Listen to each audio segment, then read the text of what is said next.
Fascist সরকার কর্তৃক কারা নির্যাতিত মজলুম জননেতা শায়েখ মুফতি আলী হাসান উসামা হাফিজাউল্লাহ ঢাকা হযরতকে ওনার মহামূল্যবান তাফসীর পেশ করার জন্য আল ইত্তেহাদ ফাউন্ডেশনের পক্ষ থেকে বিনীতভাবে অনুরোধ করছি। আসসালামু আলাইকুম ওয়া রাহমাতুল্লাহি ওয়া বারাকাতুহু।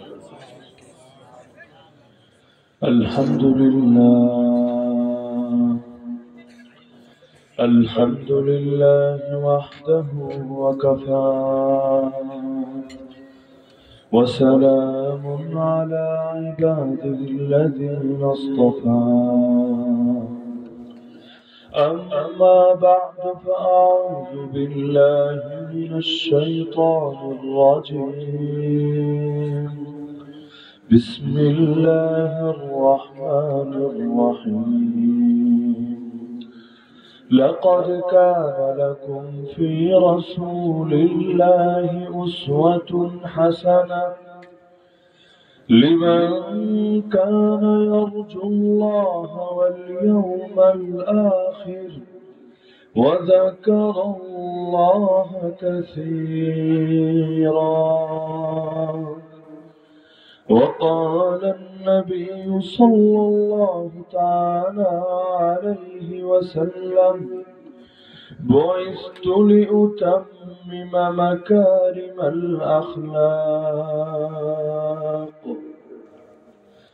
آمنت بالله صدق الله العلي العظيم وبلغنا رسوله النبي الكريم.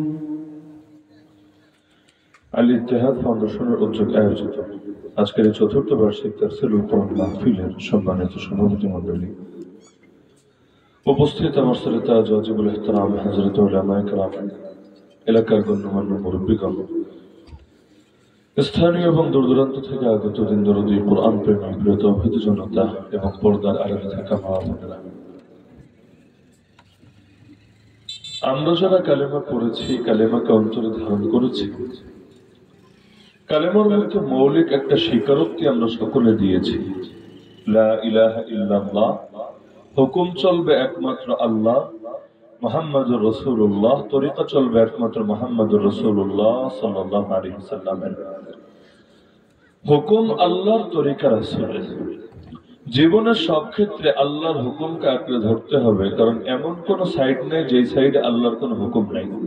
ব্যক্তি জীবনেই হোক, পরিবারেই হোক, সমাজেই হোক, রাষ্ট্রে হোক, মসজিদে হোক, মাদ্রাসায় হোক, মাহফিলে হোক, আর পার্লামেন্টে হোক, আর ব্যাংকে হোক, আর গিয়ে বিচারালয়ে হোক, যেখানে হোক না কেন, প্রতিটা জায়গায় আল্লাহর কোনো না কোনো হুকুম আছে। কারণ ইসলাম যেহেতু পরিপূর্ণ, পরিপূর্ণ মানে তাতে সবই থাকা লাগবে। যদি কোনো কিছুর ঘাটতি থাকে, সেটাকে পরিপূর্ণ দাবি করা হবে কিভাবে? কোরআনে আল্লাহ নিজেই জানিয়েছেন, সূরাতুল মাইদা আয়াত নম্বর ৩, আল-ইয়াওমা আকমালতু লাকুম দীনাকুম, আজ আমি তোমাদের জন্য তোমাদের দ্বীনকে পরিপূর্ণ করে দিয়েছি। এই যে ঘোষণা আল্লাহ দিলেন ১৫০০ বছর আগে, আজও পর্যন্ত কোন ইহুদি, কোন খ্রিস্টান, কোন হিন্দু, কোন বিধর্মী, কোন নাস্তিক কেউ পারে নাই এই আয়াতটাকে ভুল বলে প্রমাণ করতে। কোন আয়াতকেও যেমন পারে নাই, এই আয়াতের ক্ষেত্রে পারে নাই। তার মানে আল্লাহ যে বলেছেন ইসলামকে পরিপূর্ণ করে দিয়েছেন, সেটা অবশ্যই পরিপূর্ণ, শতভাগ পরিপূর্ণ, তাতে কোন ধরনের কোন ঘাটতি, কোন ত্রুটির লেশমাত্র নেই। এমনকি আল্লাহ রাসূল সাল্লাল্লাহু আলাইহি ওয়াসাল্লাম বলেন, মা মিন শাইইন ইউকাররিবুকুম মিনাল জান্নাতি ওয়া ইউবাইদুকুম আনিন নার ইল্লা ক্বাদ বুয়িনা লাকুম। এমন কোন জিনিস নাই যা তোমাদেরকে জান্নাতের নিকটে পৌঁছাবে এবং জাহান্নাম থেকে দূরে রাখবে, কিন্তু সেটা তোমাদেরকে খুলে খুলে বর্ণনা করে দেওয়া হয়। কারণ যদি এমন হতো যে আল্লাহ দ্বীনকে পরিপূর্ণ করেছেন কিন্তু নবীজি পুরোটাকে পৌঁছে দিয়ে যান নাই, স্বাভাবিকভাবেই লোকে বলতো, দেখ, নবী হয়ে নবুয়তের দায়িত্ব পালন করেন নাই, রাসূল হয়ে রিসালাতের দায়িত্ব পালন করেন নাই। কিন্তু এই কথা বলার কোন দরজা খোলাই রাখা হয় নাই। নবী নিজেই বলে দিচ্ছেন যে এমন একটা জিনিসও নাই যেটা তোমাদেরকে জান্নাতের নিকটে পৌঁছাবে এবং জাহান্নাম থেকে দূরে রাখবে, তো সেটা তোমাদেরকে খুলে খুলে বর্ণনা করে দেওয়া হয় নাই। এজন্য, কারণ আল্লাহ তো কোরআনে আদেশই করেছেন, বাল্লিগ মা উনজিলা ইলাইকা মির রাব্বিক, হে নবী আপনার উপরে আপনার রবের পক্ষ থেকে যা কিছু নাজিল করা হয়েছে, যা কিছু বুঝেন তো, কোনো কিছু বাদ নেই, যা কিছু নাজিল করা হয়েছে সব পৌঁছে দিবেন। ওয়া ইল্লাম তাফআল, সব যদি না পৌঁছান, ফামা বাল্লাগতা রিসালাতা, রিসালাতের দায়িত্ব পালন হবে না। হ্যাঁ, সব পৌঁছাতে গিয়ে একথা ভাবা লাগবে না যে মানুষে কি করবে, যা রাখবে না মারবে, কি করবে না করবে। আরে দুনিয়ার কারো এটা নিয়ে ফিকির করতে হবে না। কেন? আল্লাহু ইয়াসিমুকা মিনান নাস, আল্লাহ আপনাকে হেফাজত করবেন সব মানুষের হাত থেকে। এই যে আল্লাহ তাকে আদেশ দিয়ে দিলেন সব পৌঁছাতে হবে। বিদায় হজের ভাষণে রাসূলুল্লাহ সাল্লাল্লাহু আলাইহি ওয়াসাল্লাম নিজে প্রশ্ন ছুড়ে দিলেন ১৬ লক্ষ সাহাবীর সামনে, আলা হাল বাল্লাগতু রিসালা, আরে শোনো আমার সাহাবীরা, তোমরা বলো আমি কি রিসালাত পৌঁছে দিয়েছি? ওয়া আদাইতুল আমানা, আমি কি আমানতকে যথাযথভাবে আদায় করেছি? ওয়া নাসাহতুল উম্মাহ, আমি কি উম্মতের কল্যাণ কামনা করেছি? ওয়া কাশাফতুল গুম্মাহ, আমি কি অন্ধকারের পর্দাকে উন্মোচিত করে দিয়েছি? ১৬ লক্ষ কণ্ঠ একসঙ্গে গর্জে উঠলো, অবশ্যই আপনি রিসালাত পৌঁছে দিয়েছেন, আমানত আদায় করেছেন, আপনি উম্মতের কল্যাণকামী হয়েছেন, আপনি অন্ধকারের পর্দাকে উন্মোচিত করেছেন। নবী সঙ্গে সঙ্গে আল্লাহকে সাক্ষী রেখে বললেন, আল্লাহুম্মা ফাশহাদ, আল্লাহ আপনি সাক্ষী থাকেন, আপনার বান্দারাও মেনে নিয়েছে আমি সব পৌঁছে দিয়েছি, কোনো কিছু গোপন করিনি। তাহলে ইসলাম পরিপূর্ণ, এটাও সত্য। আল্লাহ রাসূল সব পৌঁছে দিয়েছেন, এটাও সত্য। এজন্য কোরআনে সূরা আহজাবে আয়াত নম্বর ১৯ আল্লাহ জানিয়েছেন যে তোমাদের জন্য, তোমাদের মানে ঈমানদারদের জন্য একমাত্র আল্লাহ রাসূলের জীবনীতে রয়েছে উত্তম আদর্শ। লাকাদ কানা লাকুম ফি রাসূলিল্লাহি উসওয়াতুন হাসানা, আল্লাহ রাসূল আমাদের জন্য আদর্শ। কোন ক্ষেত্রে? সব ক্ষেত্রে। নামাজও আদর্শ, রোজায় আদর্শ, জিকিরও আদর্শ, তেলাওয়াতও আদর্শ, ইবাদতও আদর্শ, মুআমালাত আর্থিক লেনদেনও আদর্শ, মুআশারাত সামাজিক আচার আচরণের আদর্শ, সিয়াসত রাজনীতিতে আদর্শ, জিহাদও আদর্শ, দাওয়াতও আদর্শ, আত্মশুদ্ধিত আদর্শ। এমন কোন জায়গা নেই যেই জায়গায় নবী আমাদের জন্য আদর্শ না। কেউ যদি মনে করে যে অমুক জায়গায় তো আদর্শ কিন্তু তমুক জায়গায় আদর্শ না, সে নিজেকে আর মুসলিম পরিচয় দেওয়ার যোগ্যতা রাখবে না। নবীকে জীবনের সব ক্ষেত্রে আদর্শ মানতে হবে। যদিও এটা দুঃখজনক বাস্তবতা হলো, সমাজের লোকদেরকে জিজ্ঞাসা করবেন, বলো তো নামাজের ফরজ কয়টা, ওয়াজিব কয়টা, সুন্নাত কয়টা, সিরিয়াল বাই সিরিয়াল সব না পড়লেও টুকটাক হয়তো বলবে। উজুর ফরজ কয়টা, উজুর সুন্নাত কয়টা, সিরিয়াল বাই সিরিয়াল না পড়লেও কিছু হয়তো বলবে। কিন্তু জীবনের এমন বহু ক্ষেত্র আছে, যদি প্রশ্ন করেন এই ক্ষেত্রে নবীজির আদর্শ, সিরিয়ালে লাগবে না, অন্তত বড় বড় 10টা আদর্শ বলো তো, দেখবেন একটাও বলতে পারবে। আপনি একটা বিচারককে ধরেন, ভাই তুমি তো বিচারক, তুমি জজ, তুমি জাস্টিস, তুমি বহুকাল ধরে বিচার করে আসছো, বলো তো বিচার করার ফরজ কয়টা, বিচার করার ওয়াজিব কয়টা, বিচার করার ক্ষেত্রে সুন্নাত কয়টা, নাকি এগুলোতে ফরজ ওয়াজিব সুন্নাত নাই, খালি নামাজ রোজায় আছে, এগুলোতে নাই? তো তুমি যে বিচারক, তুমি যে মানুষের মধ্যে বিচার করো, তাহলে বিচার যে তুমি করো কি দিয়ে করো, আগে বলো যে কোন কোন বিষয় ফরজ, কোন কোন বিষয় সুন্নাত, কোন কোন বিষয় মুস্তাহাব, কোনটা হলেও ভালো না হলেও পাতনা, আবার কোনটা না হলে কবিরা গুনাহ ছাড়া কিচ্ছু হবে না, একটু বলো তো। কয়জন বলতে পারবে আপনার ধারণা? যারা রাজনীতি করে। আচ্ছা, রাজনীতির ক্ষেত্রে ফরজ ওয়াজিব সুন্নাত নাই তো, এখানে নবীর আদর্শ নাই তো? আছে। রাজনীতি করতে করতে বুড়ো হয়ে গেছে, এক পা কবরে চলে গেছে, ওরে ধরে জিজ্ঞাসা করেন, এই বলতো রাজনীতির ফরজ কয়টা, রাজনীতির সুন্নাত কয়টা? নামাজেরটা তো পারলি, সিরিয়ালে না করলে মোটামুটি বললি, রাজনীতির তো একটু বল না। কয়জন বলতে পারবে আপনার ধারণা? দোকানদারকে ধরেন, কৃষককে ধরেন, শ্রমিককে ধরেন, ড্রাইভারকে ধরেন, প্রতিটা সেক্টরকে আপনি ধরেন যে আল্লাহ নবীর এক্ষেত্রে কি কি আদর্শ রেখে গিয়েছে। কারণ আগে তো জানতে হয়, পরে না মানতে হয়। যে জানে না সে আবার মানে কিভাবে? আগে তো জানবে, পরে মানবে। এখন জানেই না, জানার দরজাই খোলা নাই, নবীর আদর্শের চর্চাই নেই সমাজে। এর চাইতে বড় আফসোসের বিষয় একটা জাতির জন্য কি হতে পারে? নবীর আদর্শ বাদ দিয়ে মুক্তি আসবে কোন পথে? আল্লাহর ওয়াদা তার নবীর তরিকার সাথে, আমার আপনার নিজস্ব বানানো তরিকার সাথে রবের ওয়াদা নেই। নবীর তরিকা এতটা পূর্ণাঙ্গ, এই তরিকার মধ্যে কোনো কিছু বাকি নাই। তো নবী ওই তরিকা মেনে যদি সফলতা পান, ওই তরিকা মেনে সাহাবীরা যদি সফলতা পান, ওই তরিকা মেনে তাবেঈরা যদি সফলতা পান, ওই তরিকা মেনে আল্লাহর ওলিরা বুজুর্গরা যদি সফলতা পান, আমরা ওই তরিকা জানি না, তাহলে এর চাইতে বড় আফসোসের বিষয় কি হতে পারে? কালেমার মধ্যেই তো বললাম যে হুকুম আল্লাহর তরিকা রাসূলের, তো রাসূলের না জানি, রাসূলের তরিকা না জানি, আল্লাহর হুকুম কোনোটাই জানি না। অধিকাংশ চলছে আমরা আবেগ দিয়ে। ভাবটা এমন, ওই ইহুদি জাতি বলতো, কোরআনে আছে, ওরা বলতো লান তামাসসানা নারু ইল্লা আইয়ামান মাদুদা, জাহান্নামের আগুন আমাদেরকে ছোঁবে না, যদি ছোঁয়ও তাহলে এই কয়েকদিন, বেশি দিন রাখবে না। কেন? ভাবটা এমন, ওই সরকারি দলের লোক যেমন সহজে জেলে যায় না, বাকিরা যা, কিন্তু ওরা সহজে জেলে যায় না, কারণ পুলিশ এদেরকে গ্রেফতার করতে ভয় পায়। তাও যদি যায়, ঢুকতে দেরি বের হতে দেরি না, কারণ উপর থেকে কল চলে আসে, এ ওসি সাহেব, এ দারোগা সাহেব, কামটা কি করলা, এরা তো আমার পোলাপান, জলদি ছাড়ো জলদি ছাড়ো, তো ছেড়ে দিতে বাধ্য হয়। ইহুদিদের ভাবতে ছিল এমন, এরাও তো আল্লাহর খাস লোক, যদি ফেরেশতারা নিয়ে জাহান্নামে ঢোকায় বেশি দিন রাখতে পারবে না, উপর থেকে আদেশ চলে আসবে, ওরা বের হবে। কেন বের হবে? কোরআনে আল্লাহ নিজে বলে দিয়েছেন। ওরা বলতো, নাউযুবিল্লাহ, ওরা বলতো ওয়াকালাতিল ইয়াহুদ ওয়ান নাসারা নাহনু আবনাউল্লাহ ওয়া আহিব্বাউ, আমরা হলাম আল্লাহর পুত্র, আল্লাহর প্রিয় ভাজন। নাউযুবিল্লাহ বলবেন। আল্লাহর পুত্র কিভাবে? ওরা ব্যাখ্যা দিত যে মূলত আল্লাহর পুত্র হলো নবী, মানে ঈসা আলাইহিস সালাম আল্লাহর পুত্র। আর ওরা যেহেতু ঈসা নবীকে মেনেছে, তার উপর ঈমান এনেছে, সুতরাং পুত্রের অনুসারীরাও তো কেমন জানি পুত্র, ওই যে ছেলের দোস্তরাও ছেলের মতোই।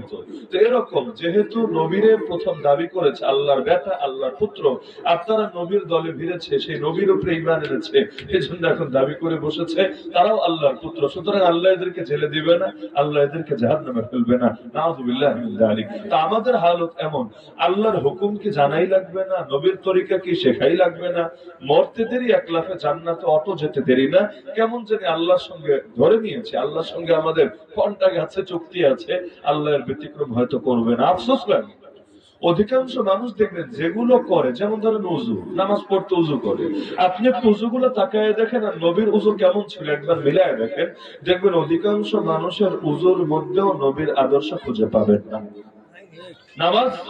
নামাজের হালতটা দেখেন, রাসূলুল্লাহ সাল্লাল্লাহু আলাইহি ওয়াসাল্লামের জামানায় কেউ নিজেকে মুসলিম পরিচয় দিবে কিন্তু সে নামাজি হবে না, এটা কল্পনা করেছে তো? কোরআনের এই আয়াতটা আমার ধারণা এই এলাকার সবার মুখস্থ আছে, যে মাসলাকের হন, এই সূরাটা মুখস্থ থাকার কথা। সূরা মাউন 30 নম্বর পর একটা সূরা আছে না, আর আইতাল্লাযী ইউকাযযিবু বিদ্দীন, পারেন না সবাই? এই সূরার মধ্যে দেখবেন 3টা আয়াত আছে শেষের দিকে, ফাওয়াইলুল লিল মুসাল্লিন আল্লাযীনা হুম আন সালাতিহিম সাহুন আল্লাযীনা হুম ইউরাউন। প্রথম যখন এই আয়াতগুলোর অর্থ শিখি, অনুবাদ শিখি, আমার বেশ খটকা লাগে। খটকা কেন? ফাওয়াইলুল লিল মুসাল্লিনের অর্থ হলো ধ্বংস হোক নামাজিরা, বেনামাজিরা না, ধ্বংস হোক কারা? নামাজিরা। আরে এটা শুনলে যে কারো ভেতরটা তো চমকে উঠবে যে আল্লাহ যদি বলতেন বেনামাজিরা ধ্বংস হোক, এটা স্বাভাবিক, কিন্তু আল্লাহ বেনামাজির কথা বলছেন না, আল্লাহ বলছেন নামাজিরা ধ্বংস হোক। কেমন নামাজি? আল্লাযীনা হুম আন সালাতিহিম সাহুন, যারা নামাজ থেকে থাকে সম্পূর্ণ উদাসীন। আমরা তো প্রায় সবাই উদাসীন, আমাদের কয়জনের নামাজে খুশু আছে? প্রায় সবাই উদাসীন। এখন যদি আল্লাহ আমাদের লানত দিয়ে দেয়, তাহলে তো নামাজ পড়ো সবাই চিরস্থায়ী জাহান্নামে যাওয়া লাগবে। কারণ ওয়াইলুনের 2 অর্থ, এক হলো ধ্বংস হোক, আর আরেক হলো জাহান্নামের একটা ভয়াবহ জায়গা, একটা উপত্যকা, ওই জায়গাটা এদের জন্য বরাদ্দ। যেমন ধরেন আমি আপনার হুমকি দিলাম, তোর জন্য কাশিমপুর জেল, এর মানে কি? এর মানেও কিন্তু সাজা। তো যদি বলা হয় যে নামাজিদের জন্য ওয়াইলুন নামক জাহান্নামের জায়গা, তাহলে তো আর এর দ্বারা ওরা জান্নাতি বোঝা যাচ্ছে না, জাহান্নামে বোঝা যাচ্ছে। তো আল্লাহ নামাজিরা জাহান্নামে কেন বললেন? মাথায় ধরছে না কাহিনীটা কি। কোরআনের অনেক আয়াত এমন আছে, এগুলো বাস্তবতা সামনে না রাখলে বোঝা যায় না। যেমন ধরেন, এটা বোঝানোর আগে অন্য একটা আয়াত বলি। কোরআনে আছে আন-নাবিয়্যু আওলা বিল মুমিনিনা মিন আনফুসিহিম, নবী মুমিনদের এত কাছের, তাদের নিজেদের প্রাণ নিজেদের যতটা কাছের, নবী তার চাইতেও বেশি কাছের। নবীর উইলায়াত, নবীর হক, নবীর অধিকার আপনার উপর এত বেশি, আপনার নিজের উপর নিজের অধিকার যত বেশি তার চাইতেও বেশি। তো হঠাৎ শুনলে কেমন কেমন লাগে না, যে নিজের উপর নিজের অধিকার যত বেশি, আমার উপর গোটা উম্মত না, আমার উপর আল্লাহ নবীর অধিকার এর চাইতেও বেশি। মানেটা কি? এর ব্যাখ্যা করেছেন নবী আলাইহির রাহমাত, তিনি লেখেন যে উম্মত যদি কেউ ভাবে যে আমি আর বাঁচবো না দুনিয়ার বুকে, আত্মহত্যা করবো, এরকম চিন্তা অনেকে করে, এখন চলে গেল পাহাড়ের চূড়ায়, এখন সে চাচ্ছে নিচে ঝাঁপ দিয়ে আত্মহত্যা করবে, তাহলে হুজুরের থেকে ফতোয়া নেওয়া লাগবে না, আপনাদেরও সবার জানা আছে, তার জন্য এই কাজটাকে হালাল হবে না হারাম হবে? সবাই জানেন না? হালাল হবে না হারাম হবে? জায়েজ হবে না নাজায়েজ হবে? কিন্তু আল্লাহর নবী যদি তার কোন উম্মতিকে বলে, হে আমার অমুক উম্মতি, তুই যা ওই পাহাড়ের চূড়ায় ওঠ, উঠে নিচে ঝাঁপ দে, নবী যদি বলেন তাহলে নবীর বলতে দেরি, তার উপর এই কাজ আবশ্যক অবধারিত হতে দেরি না। মানে একটু আগে যেটা জায়েজই ছিল না, নবী যদি বলে সেই কথা, তাহলে সেটা গেলে জায়েজের প্রশ্ন না, বরং সেটা তার ঈমানের দাবি, তার জন্য অবশ্য কর্তব্য, অবশ্য পালনীয়। যা না করলে তার ইশকে রাসূল এবং আল্লাহ তাআলার আনুগত্য ঠিক থাকবে না। তাহলে একই কাজ দেখা যাচ্ছে, নিজে করলে জায়েজই হয় না, নবী বলে দিলে সেটা বাধ্য হয়ে যায়, এর ব্যতিক্রম করা যায় না। তাহলে পার্থক্য কোথায়? পার্থক্য এখানে, যদিও বাহ্যিকভাবে মনে হচ্ছে প্রাণ তো আমার, কিন্তু না, এই প্রাণের উপর আমার নিয়ন্ত্রণ যতটুকু, আমার প্রাণের উপর নবীজের নিয়ন্ত্রণের চাইতে বেশি। এজন্য দেখেন না, কোলের বাচ্চা এনে দিয়ে দেয়, ইয়া রাসূলুল্লাহ নিয়ে যান না। আরে কোলের বাচ্চা, মাসুম বাচ্চা, কোনো বোঝার বয়স হয়নি, ওরে তুমি পাঠায় দিচ্ছ কেন? স্পষ্ট বলে দিচ্ছি, ইয়া রাসূলুল্লাহ, যারা বড় ছিল ওরা তো আগেই গিয়েছে, একজনও ফিরে আসে নাই, ময়দানে শহীদ হয়েছে, যা ছিল তাই এনে দিলাম। যদিও বুঝি আমার বাচ্চা যুদ্ধ করতে পারবে না, কিন্তু আমি তো নারী, আমাকে তো এমনিও নেবেন না। কিন্তু দেখেন, দিল তো মানে না, মন তো সয় না। আপনি যাবেন জিহাদের ময়দানে, সঙ্গে আপনার সাহাবীরা যাবে, আরে আমি এখানে ঘরে বসে নিজের মনকে সান্ত্বনা দেবো কিভাবে? অন্তত আমার বাচ্চাটাকে নিয়ে যান, কোন সাহাবীর কোলে দিয়ে রাখবেন। জালেম যদি আপনার বুকে তীর মারে, বর্ষা মারে, আমার বাচ্চাটাকে আপনার বুকের সামনে তো পেতে ধরতে পারবে। জালেমের তীর এসে, বর্ষা এসে আমার বাচ্চার বুকটাকে ফোরফোর করে দিয়ে যাবে। কিয়ামতের দিন গর্ব করে বলতে তো পারবো, আল্লাহ, আমি শহীদের মা, আমার সন্তান তার জান কোরবান করেছে তোমার নবীর হেফাজতের জন্য। এমনকি দেখেন না, উম্মতের ফেরাউন আবু জাহালকে হত্যা করেছে কারা? ছোট দুইটা বাচ্চা, সবাই জানে, ছোট দুইটা বাচ্চা, এখনো দাড়িও গজায়নি, মোচও গজায়নি। একজনের নাম মুআদ আর একজনের নাম মুআওয়াদ।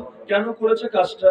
এজন্য না যে তারা যোদ্ধা বাহিনীর অন্তর্ভুক্ত, এরা কিন্তু মূল যোদ্ধা না, এরা ব্যাটালিয়নের সদস্য না। কোত্থেকে আসলো? বুখারীতে হাদিস আছে, সাহাবী আব্দুর রহমান বিন আওফ রাদিয়াল্লাহু আনহু বলেন, বদরের ময়দান এমনি পেরেশানিতে ছিলাম, কারণ হাতে অস্ত্র নাই, বাহিনীর সংখ্যাও কম, কি হবে না হবে টেনশনে ছিলাম।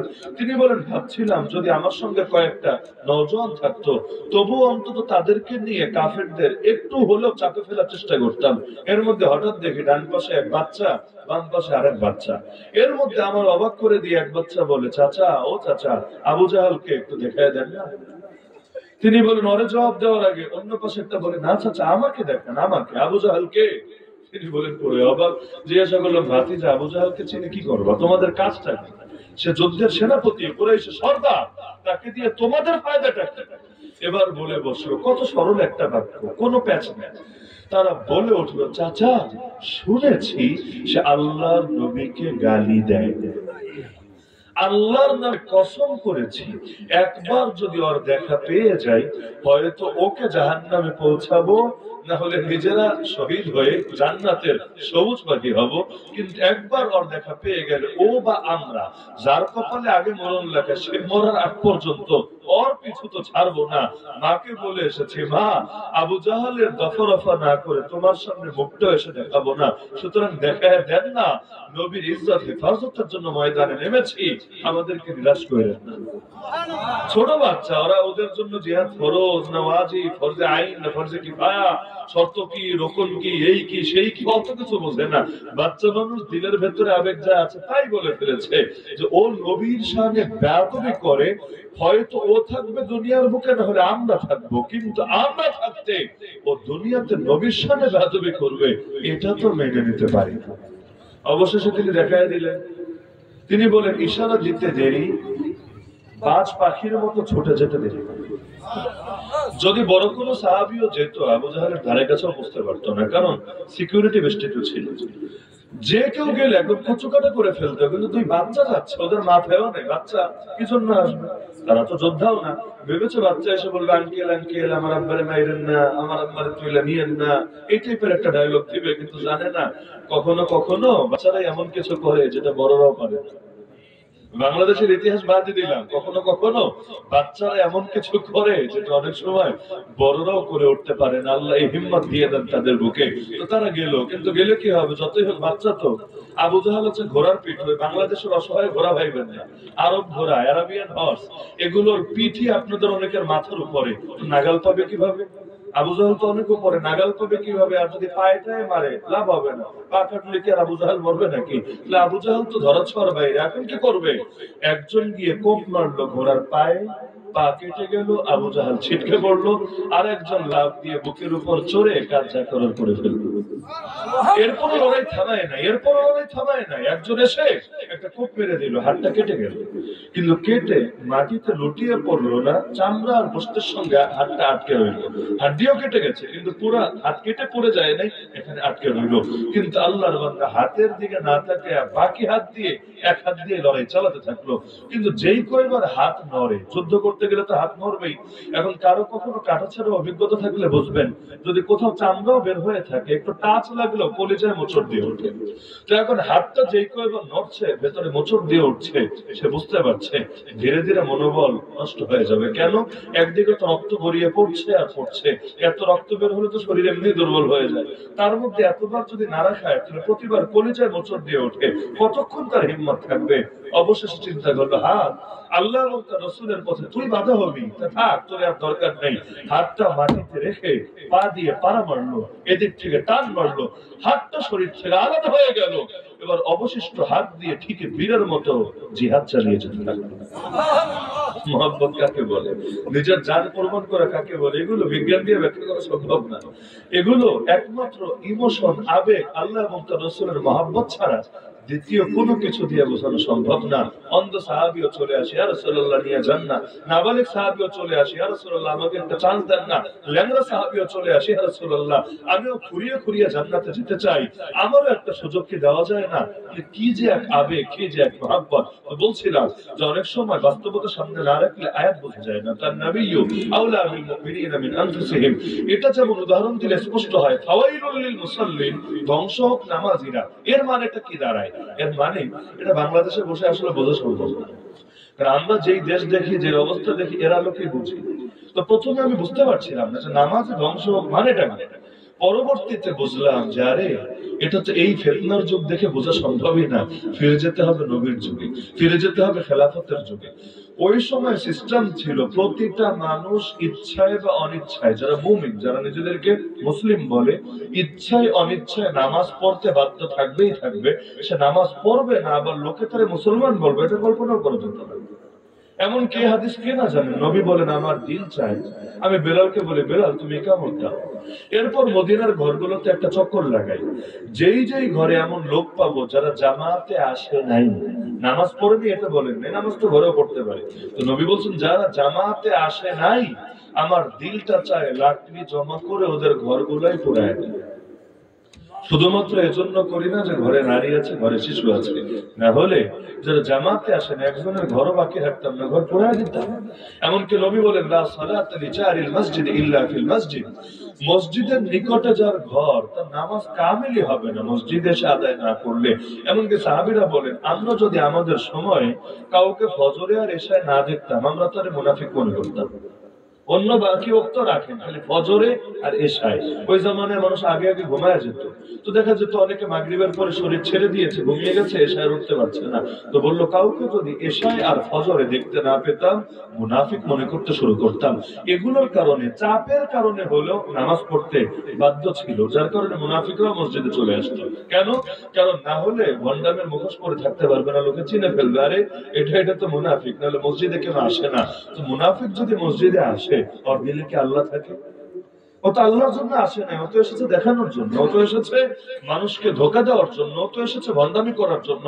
যেমন নির্বাচন আসলে অনেকে নামাজি সাজে, অথচ আর নামাজি না, এরা আল্লাহরও ঠিকমতো বিশ্বাস করে না। বাকি 5 বছর এদেরকে মসজিদের বারান্দাও খুঁজে পাওয়া যায় না। হয় না কি হয় না? কাদিয়ানীরাও নামাজ পড়ে নাকি পড়ে না? নবীর দুশমন যারা নবীর পরে আবার আরেকজনের নবী মেনেছে, এইরকম নিকৃষ্টরাও নামাজ পড়ে। কিন্তু ওরা যদি নামাজ পড়ে, আমরা কি ওদেরকে জান্নাতের সুসংবাদ দেবো না জাহান্নামের ধমকি দেব? কেন? তুই নামাজি হয়েও জাহান্নামী, কারণ তোর দিলে ঈমান নাই, তোর দিলে আল্লাহ এবং তার রাসূলের ব্যাপারে আকীদাই সহি নাই। তা আকীদাই যখন তোর ঠিক নাই, তুই নামাজ পড়লে কি হবে? আমল তো শূন্য। আর ঈমান হলো সংখ্যা। সংখ্যা যদি থাকে, ধরেন 1 আছে, 9 বাদ দিলাম, 1 আছে, তাহলে একটা শূন্যেরও অনেক দাম, এটা 10 হয়ে যাবে। কিন্তু যদি সংখ্যা নাই, খালি শূন্য আর শূন্য আর শূন্য, এমন কোটি কোটি জিরো দিয়েও লাভ নাই। দোকানে নিয়ে গেলে দোকানদারের দুলাভাই ডাকলো, একটা ললিপপ দিবে না। তাহলে আগে তো সংখ্যা লাগবে, পরে না শূন্যের দাম থাকবে। ঈমান যদি না থাকে, তাহলে নামাজ পড়তে পড়তে কপালে দাগ ফেলে দিলে কাজ হবে? নবী সাল্লাল্লাহু আলাইহি ওয়াসাল্লাম যখন দাওয়াত শুরু করলেন, ওই মুশরিকরাও যে ইবাদত করতো না তা না, ওরাও ল্যাংটা হয়ে হজ করতো, ওরাও মাঝে মাঝে ইবাদত করতো, সেজদা একটা আল্লাহরে দিত আর একটা দেবদেবীরে দিত। তো এইরকম নামাজ দিয়ে, ইবাদত দিয়ে কখনো মুক্তি পাওয়া সম্ভব পশ্চিম কালেও নেই। এজন্য আমার মূল বার্তা এটাই যে কালেমার মধ্যেই যেহেতু এটা আমরা স্বীকার করেছি, লা ইলাহা ইল্লাল্লাহ, হুকুম কার? মুহাম্মাদুর রাসূলুল্লাহ, তরিকা কার? রাসূলুল্লাহ সাল্লাল্লাহু আলাইহি ওয়াসাল্লাম। সুতরাং আমার বার্তা এটাই, জীবনের সব ক্ষেত্রে আল্লাহর হুকুম জানবো, নবীর তরিকা জানবো। 1 নম্বর কাজ জানা, দ্বিতীয় কাজ আল্লাহর হুকুম মানবো, নবীর তরিকা অনুসারে মানবো। ব্যাস, তবেই আমাদের কালেমা সার্থক, তবেই আমাদের ঈমান সার্থক, তবেই আমাদের জীবন মরণ সবই সার্থক। আল্লাহ আমাদের সবার দিলগুলোকে আল্লাহ এবং তার নবীর মহব্বত দিয়ে পরিপূর্ণ করে দিন। জীবনের সব ক্ষেত্রে আল্লাহর হুকুম এবং নবীর তরিকা অনুসরণের তৌফিক দান করুন। আমিন। ওয়া আখিরু দাওয়ানা আলহামদুলিল্লাহি রাব্বিল আলামিন। সবাই দরুদ শরীফ পাঠ করুন। আজানের জবাব দিয়ে এরপর ইনশাআল্লাহ দোয়া হবে।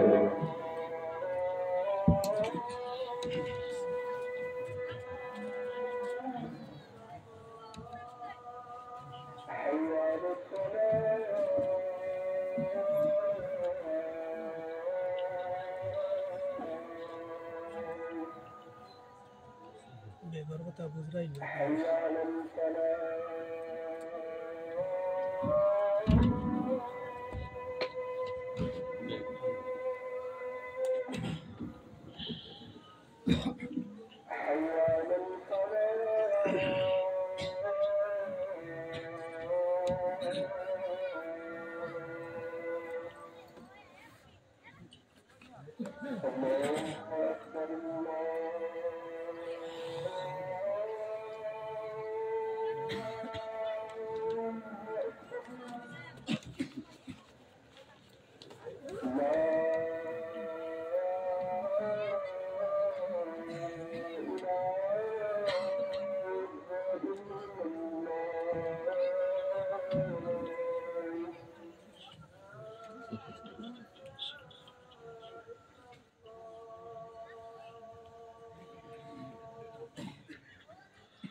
الحمد لله رب العالمين، والصلاة والسلام على سيد المرسلين وعلى آله وأصحابه أجمعين. يا رب العالمين، يا أرحم الراحمين، يا أحكم الحاكمين، يا الله আপনি আমাদের আজকের এই তাফসীর মাহফিলকে কবুল করে নেন। আয় আল্লাহ, আপনি আমাদের জিন্দেগীর तमाम গুনাহ খাতাগুলোকে maaf করে দেন। আয় আল্লাহ, জেনে না জেনে, বুঝে না বুঝে, প্রকাশ্যে অপ্রকাশ্যে যত গুনাহ করেছি, আপনার কাছে দুটো হাত তুলে ক্ষমা ভিক্ষা চাচ্ছি। মেহেরবানি করে জিন্দেগীর সমস্ত গুনাহগুলোকে maaf করে দেন। আয় আল্লাহ, আমাদের মা বাবা, আপনজন, আত্মীয় স্বজন যারা কবরে শুয়ে আছেন, প্রত্যেকের কবরে আযাবকে maaf করে দেন। প্রত্যেকের কবরকে স্থায়ীভাবে জান্নাতের বাগান বানায় দেন। আয় আল্লাহ, এলাকার গোরস্থানগুলোতে যত মুমিন মুর্দাগান শাহিদ আছেন, আয় আল্লাহ, সবাইকে maaf করে দেন। প্রত্যেকের কবরকে নূরে নূরানি বানায় দেন। আয় আল্লাহ, আমাদের যে মুরব্বীরা এখনো জীবিত আছেন, তাদেরকে নেক হায়াত দান করেন। আমাদের মধ্যে যারাই অসুস্থ, সবাইকে শিফায়ে কামেল আজল নসিব করেন। যারা ঋণগ্রস্ত, সবাইকে ঋণ পরিশোধের তৌফিক দান করেন। আয় আল্লাহ, যে যে মুসিবতে আটকে আছে, সকলের মুসিবতকে দূর করেন।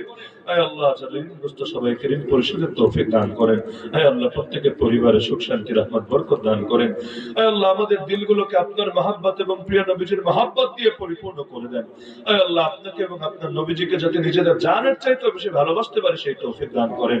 আয় আল্লাহ, বারবার বারবার মক্কা মদিনা জিয়ারতের তৌফিক দান করেন। আয় আল্লাহ, আপনার ঘরের মেহমান হিসাবে কবুল করেন। আয় আল্লাহ, প্রিয় নবীজির রওজায়ে আতহারের সামনে দাঁড়িয়ে দিল খুলে মন খুলে বারবার বারবার সালাত এবং সালাম দেওয়ার তৌফিক দান করেন। আয় আল্লাহ, আমাদেরকে হককে হক হিসাবে চেনার এবং তা মানার তৌফিক দিয়ে দেন। বাতিলকে বাতিল হিসাবে চেনার এবং তা বর্জন করার তৌফিক দিয়ে দেন। আয় আল্লাহ, কালেমার মধ্যে যে ঘোষণা দিয়েছি, আয় আল্লাহ, সেটা যাতে জিন্দেগিতে বাস্তবায়ন করতে পারি, আপনার প্রতিটা হুকুম জানতে পারি এবং মানতে পারি, আপনার নবীর তরিকা অনুসারে যাতে প্রতিটা আদর্শ বাস্তবায়ন করতে পারি সেই তৌফিক আমাদের সবাইকে দান করেন। আয় আল্লাহ, মৃত্যুর সময় কালেমা জপতে জপতে ঈমান নিয়ে শেষ নিঃশ্বাস ত্যাগ করার তৌফিক দান করেন। আয় আল্লাহ, আমাদের সবার কবরগুলোকে প্রশস্ত আলোকিত বানিয়ে দিয়েন। আয় আল্লাহ, কিয়ামতের দিন ডান হাতে আমলনামা দিয়েন। আয় আল্লাহ, আমাদের মিজানে নেকের পাল্লা ভারী করে দিয়েন। আয় আল্লাহ, আরশে আজিমের নিচে একটুখানি ছায়ার ব্যবস্থা করে দিয়েন। আয় আল্লাহ, নবীজির হাতে আয় আল্লাহ হাউজে কাউসারের পানি পান করার তৌফিক দিয়েন। আয় আল্লাহ, নবীজির শাফাআত লাভ করে ধন্য হওয়ার তৌফিক দিয়েন। আয় আল্লাহ, পুলসিরাতের পোল বিজলির গতিতে পার হওয়ার তৌফিক দিয়েন। আয় আল্লাহ, আপনি হিসাব দিলে হিসাব দিয়ে জান্নাতে যাওয়ার আয় আল্লাহ শক্তি কারো নাই। আয় আল্লাহ, বিনা হিসাবে জান্নাতে যাওয়ার তৌফিক দিয়েন। আয় আল্লাহ, এখানে যে বান্দারা একত্রিত আছে একজনও যাতে মাহরুম না হই, কপাল পোড়া না হই, প্রতিটা মানুষ যাতে জান্নাতি হতে পারি, জান্নাতে আবারও মিলিত হতে পারি, সেই তৌফিক আমাদের সবাইকে দান করেন। আয় আল্লাহ, এখন যারা আছে আগামীর মাহফিলে তো অনেকে নাও থাকতে পারে, আয় আল্লাহ তারা দিয়ে আমাদের যে কোনো ডাক চলে আসতে পারে। আয় আল্লাহ, এই মাহফিল থেকে যাতে নিষ্পাপ হয়ে ঘরে ফিরে যেতে পারি সেই তৌফিক আমাদের সবাইকে দান করেন। আয় আল্লাহ, যে ভাইয়েরা অত্যন্ত পরিশ্রম করে আজকের এই মাহফিলকে সার্থক করে তুলেছেন তাদের খেদমতগুলোকে কবুল করেন। বিশেষ করে যারা দান সদকা করেছে তাদের প্রতিটা পয়সাকে কবুল করেন। যে যে নিয়ত দান করেছে প্রত্যেকের দিলের নেক মাকসাদকে পূরণ করেন। জিন্দা মুর্দা সবাইকে মাফ করেন। আসমানে জমিনে সমস্ত বালা মুসিবত থেকে হেফাজত করেন। আয় আল্লাহ, এলাকার সমস্ত মুসলমানদের দিলগুলোকে এক এবং নেক বানায় দেন। আয় আল্লাহ, আপোষে সব ভুল বোঝাবুঝি দূর করে আয় আল্লাহ ইসলামের দুশমনদের বিপক্ষে ঐক্যবদ্ধ হওয়ার তৌফিক দান করেন। আয় আল্লাহ, আমাদের জানের বিনিময় হলেও আপনার নবীর ইজ্জত হেফাজত করার, আপনার নবীর আদর্শ সমাজে বাস্তবায়ন করার তৌফিক দান করেন।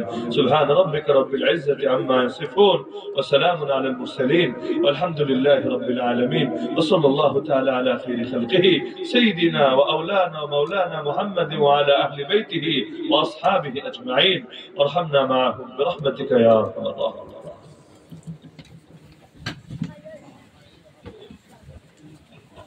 আলহামদুলিল্লাহ, আমরা হযরতের কাছ থেকে অত্যন্ত চমৎকার আলোচনা শুনলাম। সম্মানিত হাজিরিন, এখন সালাতুল